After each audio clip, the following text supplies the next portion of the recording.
Good afternoon from wherever you are watching us. It is the 11th day of November 2025. Welcome to Younib TV News at 1 right here on Younib TV with me, Elias Muchina, as we bring you some of the top stories right from politics all the way to matters activism as well as education. And before all that, let's first take a look at the stories making the headlines.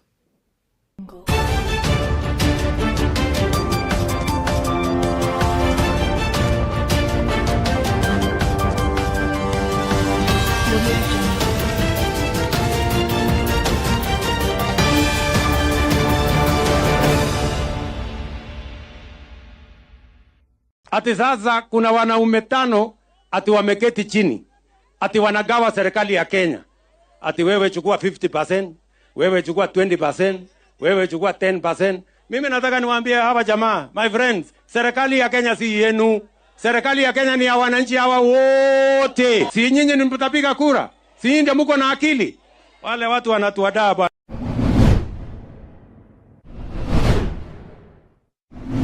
In the last few weeks, we are also experiencing a situation where we are having a lot of interventions for young people.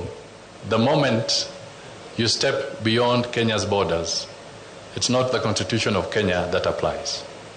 You enter a sovereign state with different regulations and different laws.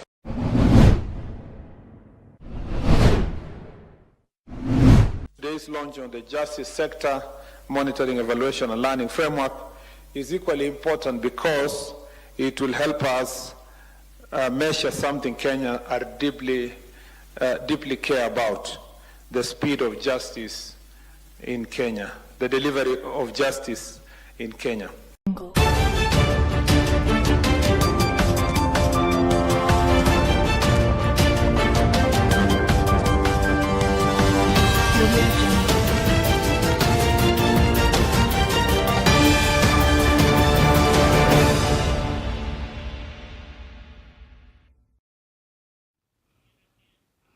Welcome. To start us off, President William Ruto has responded to opposition leaders who assert that Kenya's evolution into a prosperous nation is unattainable. The president stated that the government possesses a strategy for implementation and a method for securing the necessary funding, and he characterized the leaders as lacking any constructive agenda. He described them as individuals who focus on division, tribal rhetoric, and anonymously, which explains the inability to envision a Kenya that progressed from third world status to first world status. Ati sasa kuna wanaume tano ati wameketi chini ati wanagawa serikali ya Kenya. Ati wewe chukua 50%, wewe chukua 20%, wewe chukua 10%. Mimi nataka niwaambie hawa jamaa, my friends, serikali ya Kenya si yenu. Serikali ya Kenya ni ya wananchi hawa wote. Si nyinyi mtapiga kura? Si ndio mko na akili? Wale watu wanatuadaa bwana. Tutawaonyesha kivumbi asubuhi na mapema. Nyinyi hamkuamini chochote tuliwaambia tutabadilisha Kenya.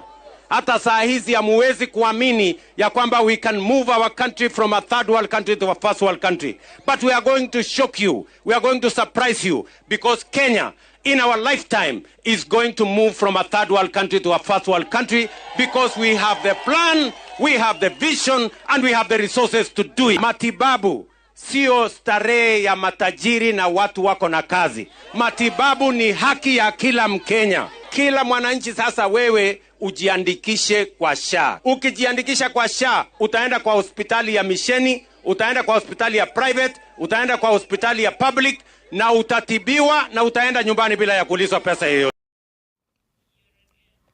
Foreign Affairs Cabinet Secretary Musalia Mudavadi has cautioned Kenyans to refrain from participating in cross-border political activities. Mudavadi noted that the recent weeks there has been a rise in demand for intervention, a trend has characterized us, and called for this warning was issued even as Nandi Senator Samson Cherargei faced criticism for endorsing the abduction and torture of Kenya activists. On Saturday, Uganda authorized released Bob Njagi and Nicholas Oyo after they had been detained for 39 days, allegedly for attending Bobi Wine's manifesto launch in Kampala. In the last few weeks, we are also experiencing a situation where we are having a lot of interventions for young people. The moment you step beyond Kenya's borders, it's not the Constitution of Kenya that applies.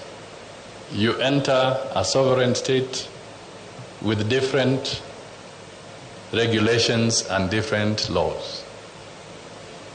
My prayer is that our young people, as they enjoy their freedom, please be cautious. It is absolutely important. We don't want to lose any Kenyan. We don't want to have any young life obstructed. It may seem fashionable to disparage the president and to ridicule the president and to ridicule Mudavadi and to ridicule every other person because it looks fashionable. But I'm telling you, it will not be fashionable when you find that your visa is being denied. Wezi enda kwa nyumba ya mtu unaanza kukorogana.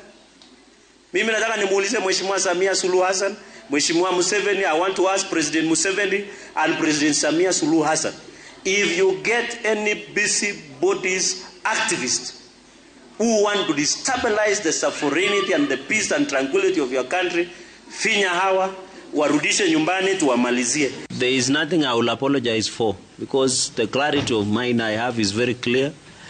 When you say finya, it means to press. And you say rudisha hawa nyumbani tutawamalizia is to take good care of them. On to other stories, Interior Cabinet Secretary Kipchumba Murkomen has underscored the importance of collaboration between the judiciary and the security sector to improve the equitable delivery of justice. Murkomen stated that a functional justice system can only be realized when all state agencies engage in law enforcement, prosecution and corrections operation in unison. These remarks were made during the unveiling of the following Administration of Justice in Kenya Annual Report 2024-2025.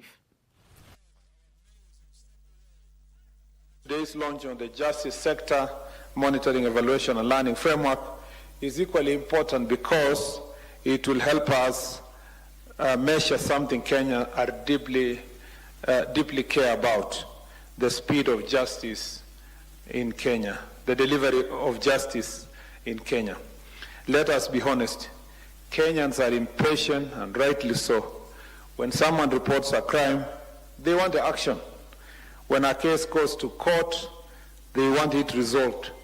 When someone serves their time in prison, they deserve a genuine chance at the rehabilitation and a new start of life. We recognized what you did in Jukwaa ya Usalama.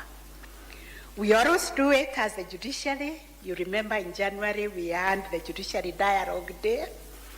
And at the Court Users Committee, we are always trying to bring everybody together. But what Jukwaa did was to energize the police, the chiefs, and everybody to take the rightful position at the Court Users Committee. The TSC has declared the forthcoming shift to Social Health Authority coverage, bringing an end to weeks of ambiguity and apprehensions. This planned transition comes after several months of discussions, during which teachers' unions expressed concerns and objections, leading to parliamentary examination of the shift to the new national scheme.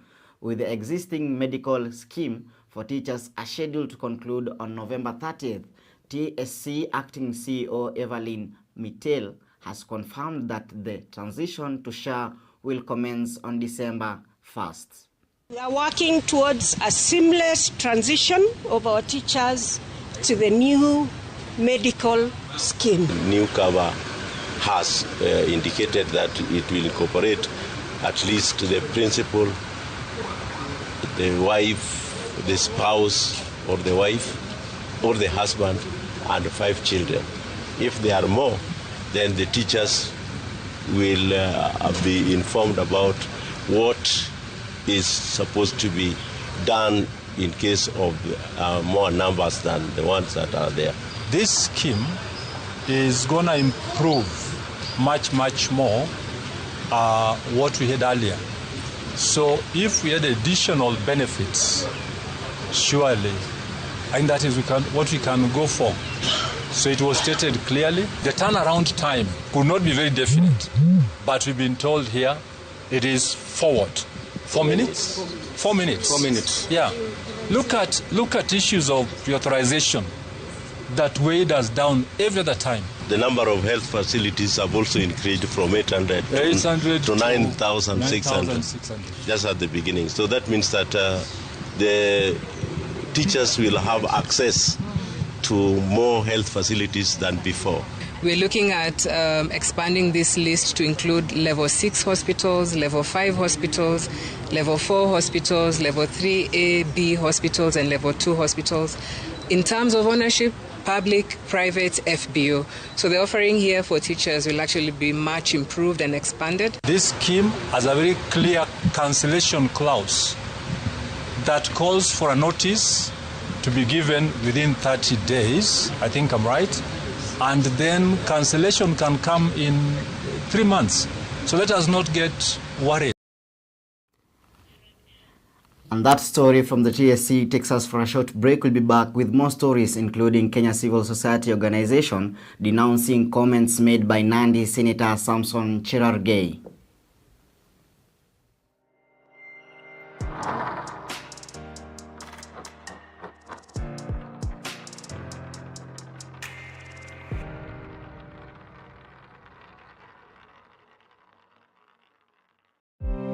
Welcome to Blessed Pavel Primary and Junior Secondary School, a center of excellence where faith meets knowledge.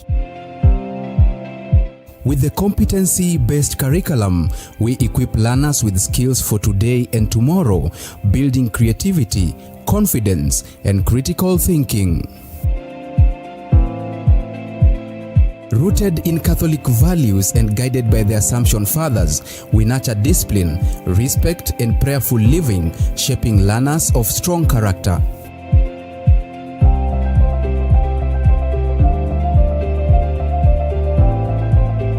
From sports to music, farming to debate, our learners explore talents, grow in teamwork, and learn responsibility, preparing them for the life beyond the classroom. Choose Blessed Pavel Catholic School, where faith, knowledge, and service lights the path to a brighter future for your child. For admissions and enquiries, call us on 0768 983 974 or email us at blessedpavel66@gmail.com or visit us at St. Monica Catholic Church, Njiru. Blessed Pavel Catholic School, until Christ be formed in us.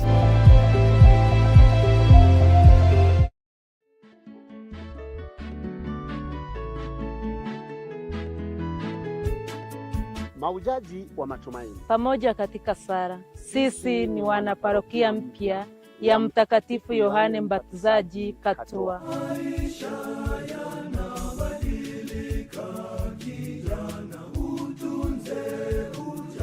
Nawakaribisha vijana wote kati ya miaka 10 hadi miaka 16 kwa hafla ya kuwapasha tohara na kuwalea katika misingi ya Kikristo kuanzia tarehe 9 hadi tarehe 22 mwezi wa 11 mwaka huu. Vile tuna malezi bora kuanzia miaka 10 hadi 16, kuanzia tarehe 16 mpaka 22 mwezi wa 11 mwaka huu.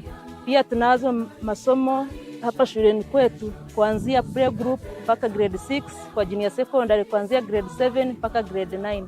Tunazo facilities ambazo zinatusaidia tusome vizuri, ambazo kuna computer laboratory, science laboratory na library.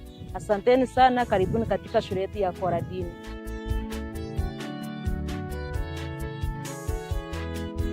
Afra hii itafanyika katika shule ya bweni ya Koradini iliyoko karibu na kanisa Katoliki ya Yohane Mbatizaji Katua. Kwa maelezo zaidi wasiliana nasi kupitia nambari za simu zifuatazo. Karibuni hapa kwetu Koradini kwa malezi bora. Oye!